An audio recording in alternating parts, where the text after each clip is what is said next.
때마다 이렇게 하나님께 드릴 수 있어서 너무 감사합니다. 세상에는 재물과 양식, 권력, 명예 이것을 최고의 가치로 여깁니다. 그러나 기독교는 하나님의 말씀을 최고의 가치로 여깁니다. 아멘. 하나님의 말씀은 우리 신앙의 전부입니다. 여러분, 미신적인 종교에는 말씀이 없습니다. 단지 내가 원하는 것을 신을 통해서 얻고자 하죠. 그래서 신의 말이 중요치 않고 내 말이 더 중요합니다. 기독교 신앙은 오직 여호와 하나님의 말씀과 그분의 뜻대로 순종하며 사는 것을 말합니다. 왜냐하면 하나님의 말씀에는 능력이 있고 소망이 있으며 모든 삶의 이유와 원인이 되기 때문입니다. 그래서 말씀 앞에 엎드리고 순종하는 자를 하나님이 복주시고 은혜에 충만케 하십니다. 기독교에는 말씀에 생명이 있습니다. 아멘. 하나님의 말씀을 통해서 믿음이 생기는 거죠. 그 믿음으로 인해 은혜로 우리가 영원한 생명을 얻는 겁니다. 그러므로 모든 사람이 존재하는 이유와 원인, 목적도 결국은 하나님의 말씀입니다. 믿음의 본질이 하나님의 말씀이라는 것입니다. 이번 주부터 대림절이 시작이 됩니다. 대림절은 주후 4세기에 초대교회에서 지켜지기 시작합니다. 성경에는 대림절을 지켜라 이런 절기는 없습니다. 그런데 이 대림절은 초대교회로부터 시작해서 지금까지 교회가 지켜온 신앙의 어떤 유산입니다. 그러면 의미가 중요하겠죠. 왜 대림절을 지켜야 되는가? 성탄절 4주 전부터 시작해서 예수 그리스도의 오심을 축하하고 또 감사하는 또 성탄절을 준비하기 위해서 시작이 되었어요. 그런데 7세기 후반에 이르러서 예수 그리스도의 초림뿐만이 아니라 이제는 그리스도의 재림을 기다리는 절기로서의 의미가 추가가 됩니다. 그래서 그때부터 대림절은 단순히 성탄절을 준비하는 그 기간에서 더 나아가 이 세상 끝날에 다시 오실 그 그리스도를 준비하며 또 기다리는 그런 기간으로 지키게 된 것이죠. 예수님도 요한복음 17장 1장 17절에 말씀이 육신이 되어 이 땅에 오셨다 그렇게 표현합니다. 은혜와 진리는 예수 그리스도로 말미암아 온 것이다. 자, 그로 인해서 뭐가 됐다? 은혜와 진리가 이 땅에 충만하게 되었다. 하나님이시며 또 이 땅에 말씀으로 오신 그분께서 우리를 어디로 인도하신다? 진리와 은혜와 생명의 길로 인도하신다는 것입니다. 그렇기 때문에 우리가 하나님의 말씀을 붙잡고 말씀 중심의 신앙생활을 해야 합니다. 그러므로 저도 여러분들도 이 대림절 기간 동안 우리 그리스도께서 이 땅에 육신으로 오신 목적과 그 의미 또 우리가 기다리고 소망했던 그리스도의 재림을 바라보면서 4주간 말씀을 하나하나씩 또 나눠보고자 합니다. 첫 번째로 우리가 말씀으로 오신 예수님, 그리고 다음 주에는 빛으로 오신 예수님, 그렇게 해서 우리가 성탄절까지 우리가 이 땅의 진정한 성탄의 의미를 4주간 그렇게 우리가 되짚어보고 또 우리가 다시 오실 그 주님에 대한 재림에 대한 소망을 우리가 연결시켜서 또 4주간의 말씀을 나누고자 합니다. 자, 요한이 복음서를 쓴 것은 예수님이 승천하시고 나서 AD 한 60년 정도 되었을 때에 기록된 복음서입니다. 당시만 해도 예수님의 탄생에 대해서 많은 그리스도인들이 알고 있었습니다. 그런데 초대교회 안에 이 영지주의라고 하는 이단이 교회 내에 깊숙이 들어와 이 그리스도의 탄생에 대한 이상한 교리를 전하기 시작한 것이 문제가 됩니다. 자, 그러면 어떤 문제가 생겼느냐면 이 영지주의라고 하는 이 이단들은 그리스도의 육체로 오심을 부인했던 것입니다. 왜 그러냐면 이 영지주의는 이원론이 중심입니다. 이원론이 뭐냐면 선과 악의 분리. 그래서 영적인 것은 선하고 이 육체적인 것은 악하다 그랬어요.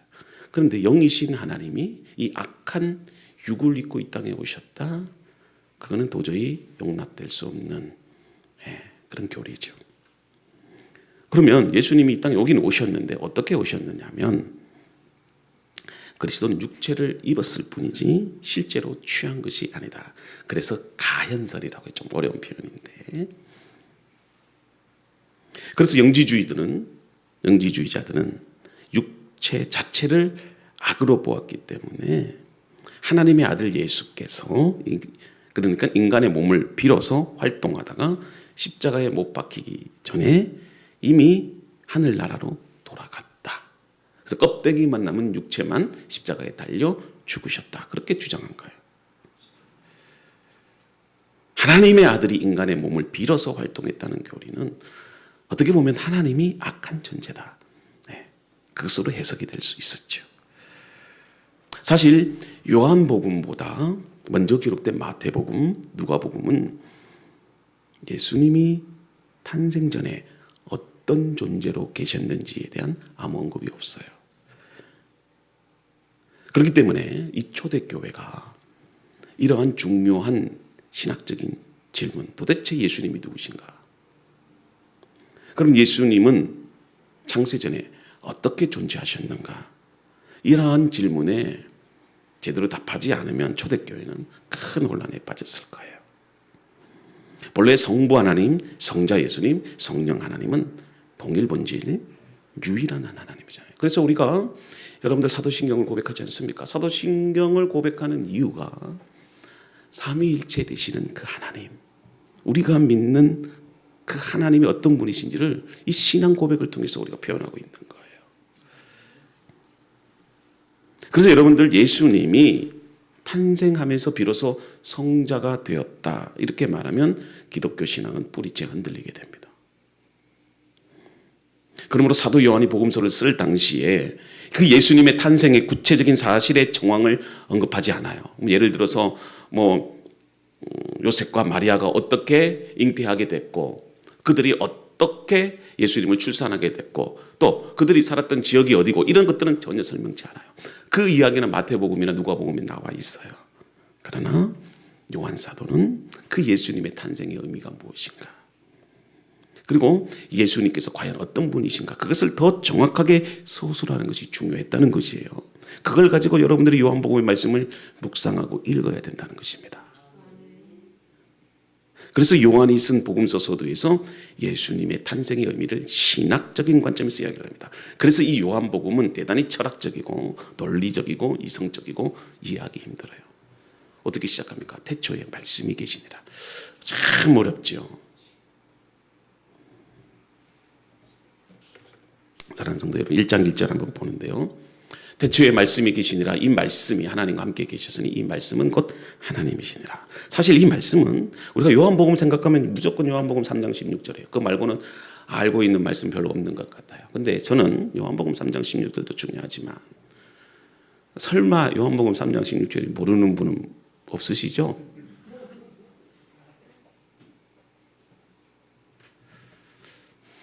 저는 요한복음 1장 1절이라고 생각해요. 창세기도 우리는 맨날 12장 1절과 3절 복 준다는 이야기, 그거는 잘 외우고 있는데 저는 창세기의 말씀도 1장 1절이라고 믿습니다. 요한복음도 1장 1절입니다. 자, 요한사도는 태초에 말씀이 계시니라. 태초라는 단어를 먼저 씁니다. 요한복음을 시작하죠. 자, 그러면 우리가 비교해 볼 수 있는 성경 구절이 있죠. 태초하면 뭐 생각나죠?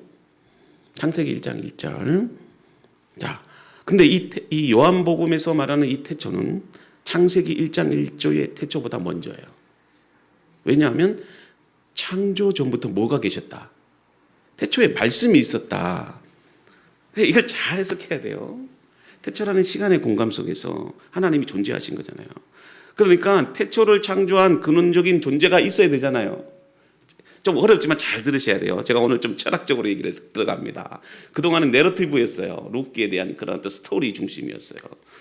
그러나 이제는 좀 더 우리가 이제는 구체적으로 교리적으로 철학적으로 들어갑니다. 잘 들으셔야 돼요. 자, 우리가 어떤 것들을 만들기 위해서는 이 만드는 근원이 되는 창조주가 있을 거 아닙니까? 이게 스스로 태어난가요? 이 진화론에서는 이게 스스로 태어났다고 그래요. 지가 알아서 뭐 이렇게 진화 과정을 거쳐서 지 마음대로 태어났다고 하지만 우리는 절대 그렇지 않아요. 자, 태초라고 하는 어떤 시간이나 물리적인 모든 형상들을 하나님이 창조하셨잖아요. 그러니까 하나님이 먼저 계셨고, 그죠? 그리고 세상을 창조하신 겁니다. 마찬가지예요. 태초에 말씀이 먼저 계셨다고 하는 것은 태초보다 말씀이 먼저 계셨다는 것이죠. 그러면 이 말씀이 누굴까요? 그렇습니다. 그때의 상황을 지금 사도 요한이 말씀하고 있는 거예요. 이 말씀의 존재 가치가 계속해서 이어지는데 이 말씀이 결국은 하나님께서 말씀을 창조하셨는데 그 뒤에 보니까 말씀이 누구와 같이 계셨다? 하나님이 함께 계셨다는 거예요. 그러니까 지금 요한 사도는 이미 하나님이 말씀으로 세상을 창조하셨는데 근데 그때에 하나님과 함께 하신 말씀이 있었다는 거예요. 자, 그걸 우리가 한번 생각해 보자는 것입니다. 자, 그런데 1절 이 마지막 말씀이 우리에게 놀라움을 주죠. 그런데 이 말씀이 곧 하나님이다 그렇게 증언하고 있어요. 그러니까 말씀이 하나님이고 말씀이 하나님과 함께 계셨다. 뭔가 이렇게 중복이 되잖아요. 그렇지 않습니까? 근데 결론적으로 이끌어가는 것은 하나님이라는 거예요. 그래서 사실 우리의 생각으로는 이해가 잘 안 가는 말씀이기는 해요. 모든 것이 창조되는 순간에 함께 계셨던 그 말씀이 하나님이다. 근데 하나님과 함께 계셨다. 함께라는 단어를 또 쓰고 있어요. 자, 지금 우리가 대하고 있는 이 성경 말씀이 다름 아닌 바로 사도 요한은 하나님의 말씀이다라고 증언하고 있어요.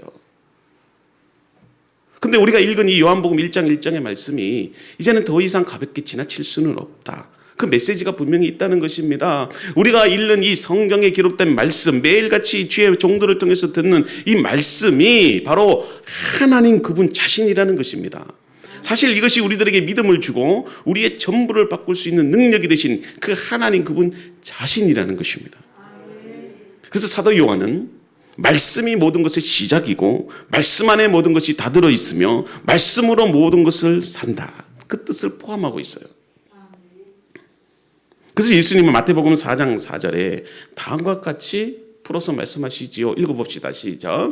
예수께서 대답하여 이르시되 기록되었으되 사람이 떡으로만 살 것이 아니요 하나님의 입으로부터 나오는 모든 말씀으로 살 것이니라 하였느니라 하시니. 자, 우리는 이 말씀을 해석할 때에 단지 먹고 사는 일상적인 염려에 대한 말씀으로 해석하고 적응했는데, 그러나 여러분, 이 말씀은 우리 삶의 모든 이유와 원인, 목적이 세상의 것들이 아닌 오직 하나님의 말씀이 된다고 한다는 근원적인 메시지를 준다는 거예요.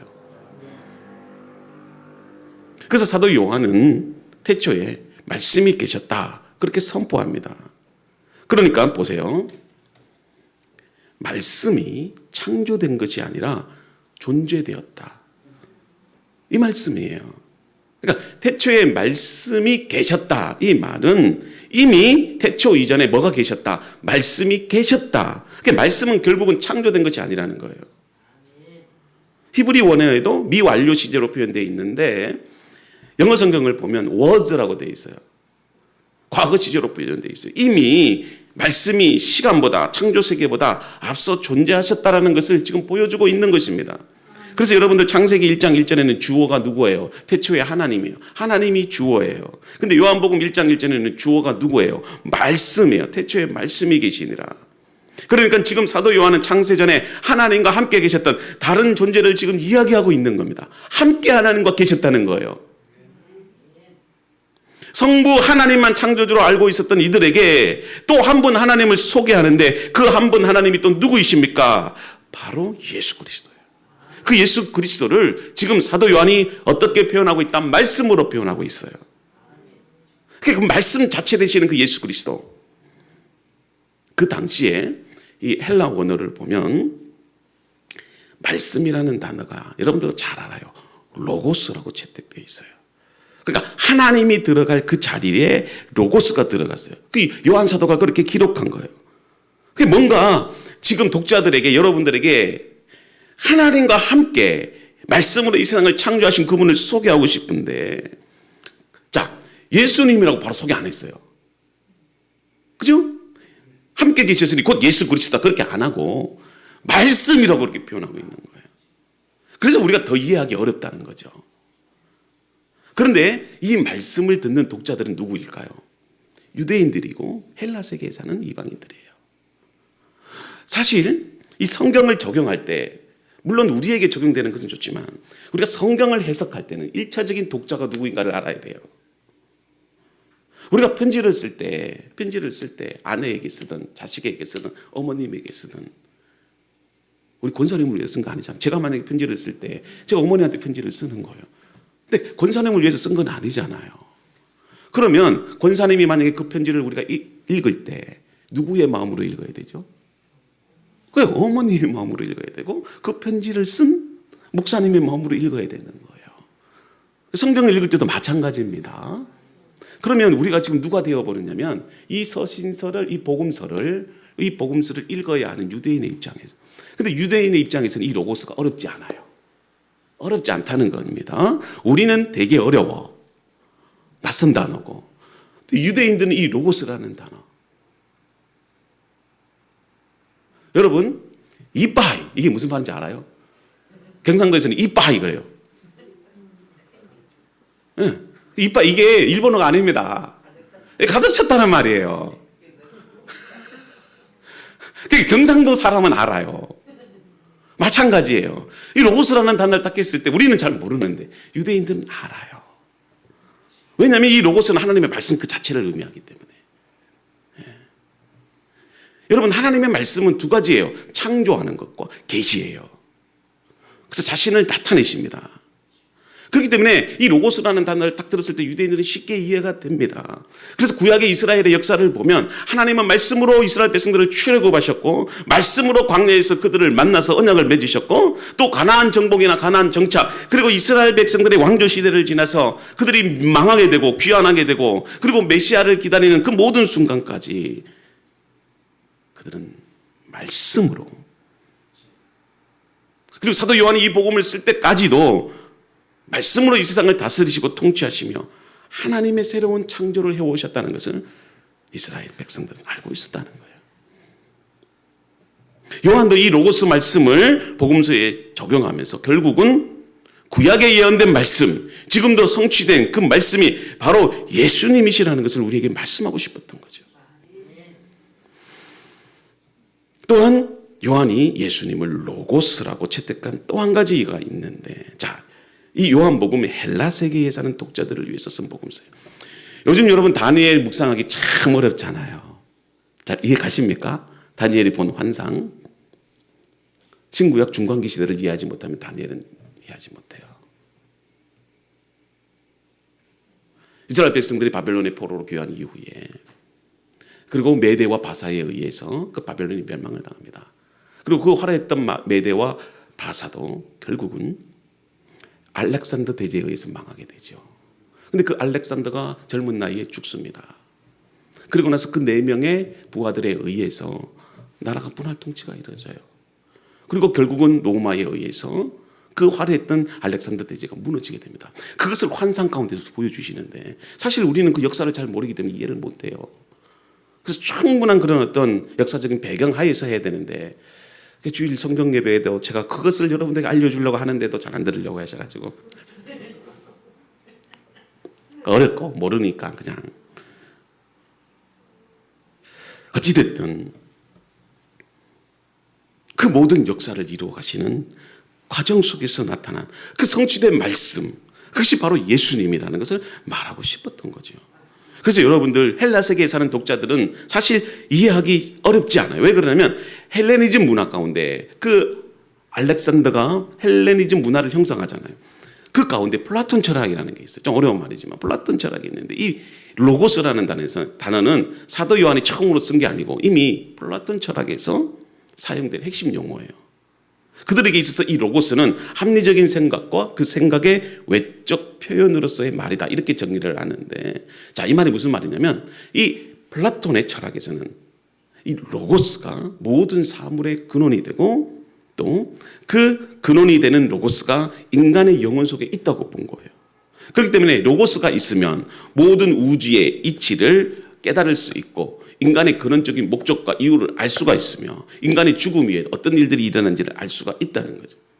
그래서 이 우주의 이치를 터득하면 로고스를 터득하면 영원한 진리를 얻을 수 있다. 그렇게 강조를 하는 거죠. 그래서 그 지식이 있어야지 구원을 얻는다.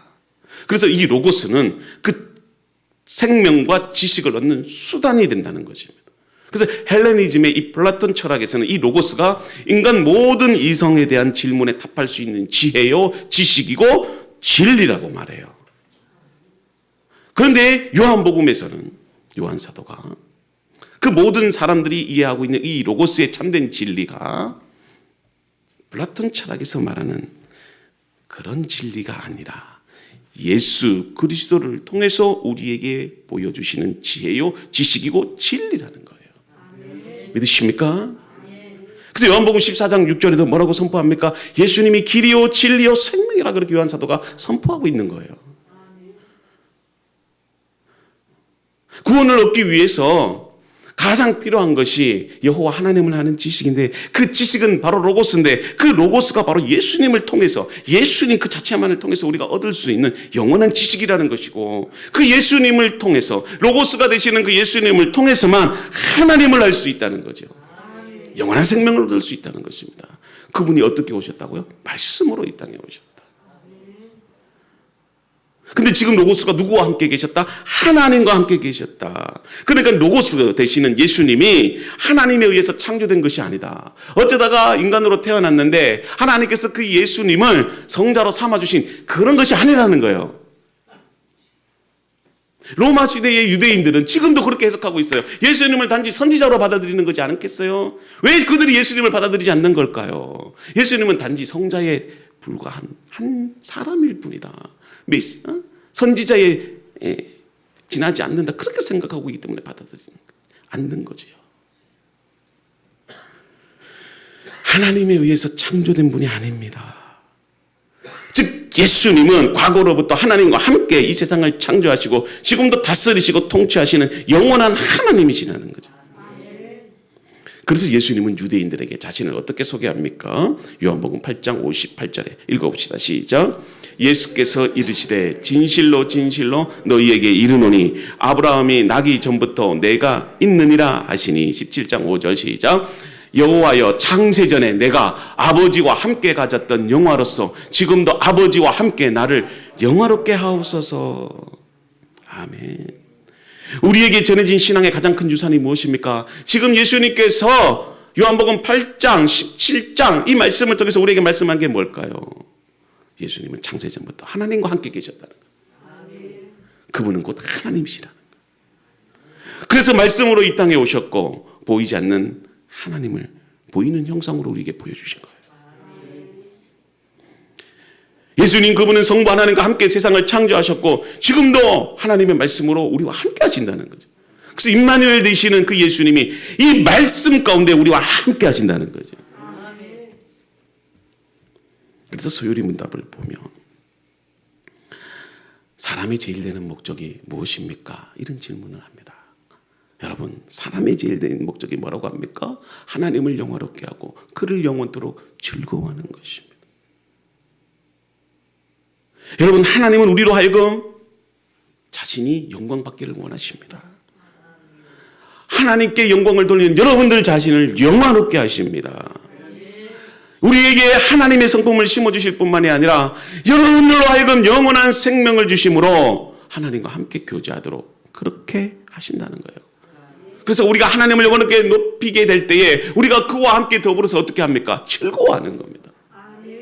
그래서 내가 하나님 안에 있을 때 기뻐할 수 있는 것이고 내가 하나님 안에 있을 때 즐거워할 수 있는 것이고 하나님과 함께 있음으로 인해서 내가 하나님의 영광을 나도 동일하게 누리게 되는 거예요. 그게 여러분들 가나 혼인잔치로 표현된 겁니다. 그래서 천국을 잔치라고 하는 거예요. 여러분 잔치에 참여하면 기쁘고 즐겁잖아, 행복하잖아요. 그런 잔치의 자리에 예수님과 더불어서 여러분들을 초대하신다는 거예요. 그걸 성경에서 뭐다? 영화롭다. 영화롭다는 말은 하나님과 함께 우리 잔치 자리에 참여한다.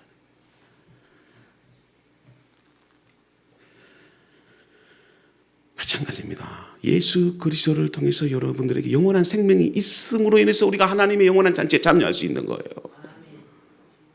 그래서 하나님이신 그분이 이 땅에 말씀으로 이 땅에 오셨고 말씀을 통해서 여러분들에게 뭘 주신다? 생명을 준다. 그러므로 우리는 날마다 뭘 읽어야 돼요? 말씀을 읽어야 돼. 말씀이 우리의 삶의 근원이고 이유가 되고 생명이 되고 기쁨이 되고 즐거움인데 말씀 속에서 우리가 기쁨을 누리지 못하는데 무엇을 통해서 은혜 받습니까? 사람들은 골프를 통해서 은혜를 받으려고 해요. 즐거워하려고 해. 노래방 가서 스트레스를 풀려고 해요. 어떤 TV를 보거나 영화를 보거나 뭐 등산을 가거나 그런 것을 통해서 자꾸 만족을 얻으려고 해요. 결코 그렇지 않다라는 것이 오직 하나님의 말씀. 그 말씀 속에서 우리가 영원토록 즐거워하고 기쁨을 누려요. 과연 우리가 말씀을 읽으면서 가슴이 뜨거워진 적이 있습니까? 사실 우리가 하루 20분씩 말씀 읽자고 해도 안 읽잖아요. 말씀 그것만 읽으면 하루 1년에 1독 하는데 우리가 말씀을 읽으면서 가슴이 떨려본 적이 있어요. 말씀을 읽으면서 눈물을 흘려본 적이 있어요. 정말 말씀을 읽으면서 내가 예수 믿게 된 것에 대해서 얼마나 감사하죠. 저는 요즘 우리 교회에 이렇게 하나님께 예배 드릴 수 있는 게 너무 기쁘고 좋아요. 여러분들의 성도들의 얼굴을 보면 제 가슴도 기쁘고 오늘도 어떤 성도들이 오지 않았으면 무슨 일이 있었을까? 왜 오지 못했을까? 염려가 되고 근심이 되고 제가 미국에서 유학 온 뒤에 1년 반 동안 거의 교회가 없어서 대전에 있는 교회들을 다 돌아다녔어요. 저도 하나님 앞에 자존심을 부렸거든요. 저는 절대 이력서 내고 안 가겠다. 정말 진짜 그랬었어요. 그래서 이제 하루는 너무 힘들어서 보문산 꼭대기에 올라갔는데 보문산에 올라가면 어렵진 않아요. 이제 그 보문산 전망대까지 차가 올라가니까 거기서 한 10분, 20분 올라가면 이제 대전 시내가 쫙 펼쳐지잖아요. 거기에 꼭대기에 서서 이렇게 이제 그 대전 시내를 바라보는데 밤이 되면 이게 빨간 네온 사인에 십자가들이 불이 쫙 켜져요. 그걸 바라보면서 하나님 저렇게 교회는 많은데 제가 섬길 수 있는 교회는 왜 없는 거예요? 막 이렇게 눈물이 나오고 그런데 하나님께서 이렇게 은혜롭고 정말 사랑스럽고 행복한 로된 교회를 세워주신 거예요. 저는 교인이 많고 적고 그것을 떠나서 너무 기쁘고 행복하고 좋아요. 마찬가지예요. 우리가 어디서 기뻐할 수 있겠어요? 우리가 예수 그리스도 말씀으로 이 땅에 오신 그 예수 그리스도를 통해서 우리가 행복하고 즐거워하면 되는 거예요. 어떤 조건과 환경을 따지지 않고 나 같은 죄인을 이처럼 사랑하셔서 하나님이신 그분이 이 땅에 육신을 입고 오셔서 우리를 위해서 고난을 당하시고 십자가에 달려 죽으신 거예요. 여러분들이 과연 무엇이길래 여러분들이 뭐가 잘나서 60억 인구 가운데 나를 택하신 거예요. 나를 위해서 하나님이신 그분이 이 땅에 오신 거예요. 모든 영광을 다 버리시고 오히려 우리를 높여주시기 위해서 이 땅에 오신 것 아니겠어요? 요한사도가 강조하고 싶었던 것도 바로 예수님과 하나님은 하나이시다.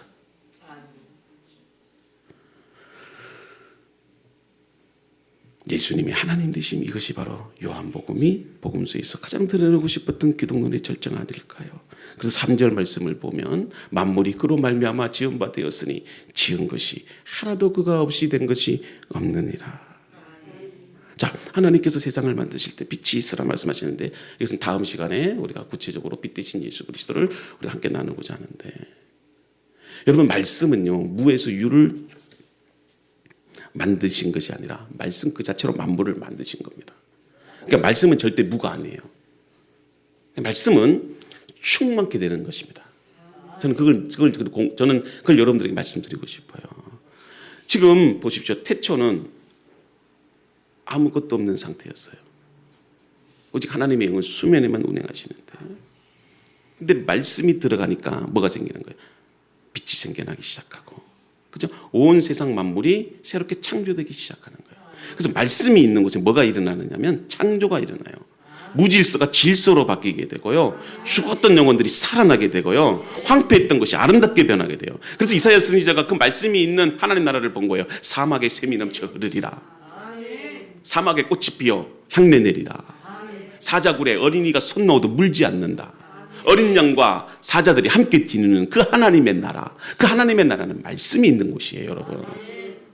우리는 대개 하나님의 나라를 무슨 아파트가 있고 뭐 황금길이 있고, 물론 계시록에, 근데 계시록에 보여주신 그 하나님의 나라에 대한 그 구체적인 이미지는요, 그게 그렇다고 확장돼서 보여지는 것이 아니라 그 당시에 요한 계시록을 통해서 보여주신 그 하나님의 그 어떤 의미와 또 그런 어떤 하나님 나라에 대한 그런 어떤 관념과 생각을 표현한 것이지.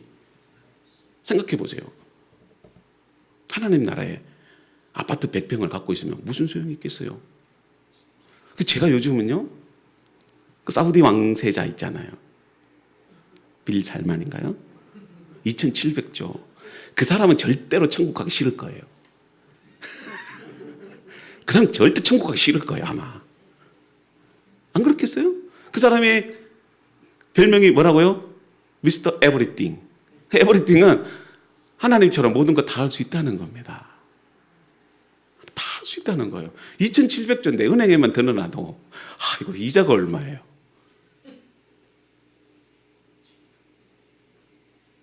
천국은 어떤 곳이에요? 아파트가 있는 게 아니고 거기에 뭐 금덩어리 많아봤자 뭐 하겠어요? 천국에 금덩어리가 뭐 필요해요?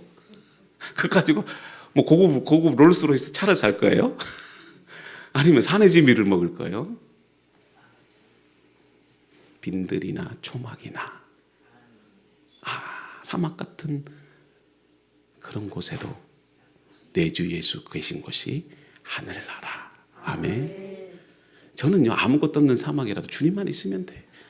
뭐 우리 교회가 몇만 명 모이는 대형 교회가 아니래도 우리 성도가 있으면 되고, 주님이 있으면 이 교회는 은혜로운 교회고 복받은 교회예요. 여러분들의 삶이 공고하고 힘들지라도 주님만 있으면 돼요. 여러분, 아무리 2,700조 돈이 있어도 주님 없으면 그 영혼 끝납니다.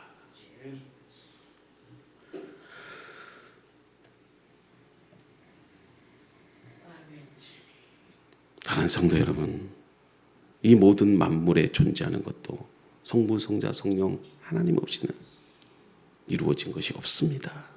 내가 지금 살고 있는, 보여지는 이 모든 만물이 말씀이신 예수 그리스도 없이는 존재하는 것이 하나도 없다는 겁니다. 내가 보는 이 푸른 하늘, 아름다운 가을 단풍, 겨울이면 온 세상이 이제 하얗게 덮입니다. 사랑하는 나의 가족도, 나의 아내도, 자녀들도 말씀이신 예수 그리스도에 의해서 존재하게 된다는 것입니다. 목마를 때 마실 수 있는 물도, 내가 그렇게 좋아하는 음식도, 그 어떤 것도 말씀이신 예수님에 의해서 누리게 되는 것인데, 내가 그런 것을 누릴 때마다 그것을 창조하신 예수님을 잊어버린다면 이것은 은혜를 모르는 행동 아닐까요? 사랑하는 오된 가족 여러분, 하나님은 예수님을 통해서 타락한 이 세상을 계속해서 창조해 가십니다. 그래서 말씀이 선포되는 곳에는 새로운 생명이 시작되고 모든 것이 다 변화되고 말씀이 있는 곳에 놀라운 능력이 나타납니다. 요한복음은 바로 창조의 말씀이 그리스도를 통해서 여러분들 가운데 오늘 이곳에 오셨다고 선포합니다. 말씀의 창조자라는 것은 말씀이 우리를 다스리시고 통치한다는 말이에요. 왜냐하면 창조하셨기 때문에 모든 것을 주관하는 겁니다. 그러니 내가 예를 들어서 이 컵을 깨트릴 수도 있는 권한이 누구에게 있어요? 나에게 있는 거예요. 창조주 대신 하나님께 있는 거예요. 이 물을 쏟아버릴 수 있는 것도 누가 하시는 거죠? 우리가 볼 때는 아까워요. 그러나 창조주가 되시기 때문에 그렇게 할 수 있는 거고. 그러나 하나님은 선하고 인자하시고 자비로우신 분이기 때문에 그분이 이 물을 쏟는다고 할지라도, 이 컵을 깨뜨린다 할지라도 우리에게는 어떻게 된다? 선한 거예요.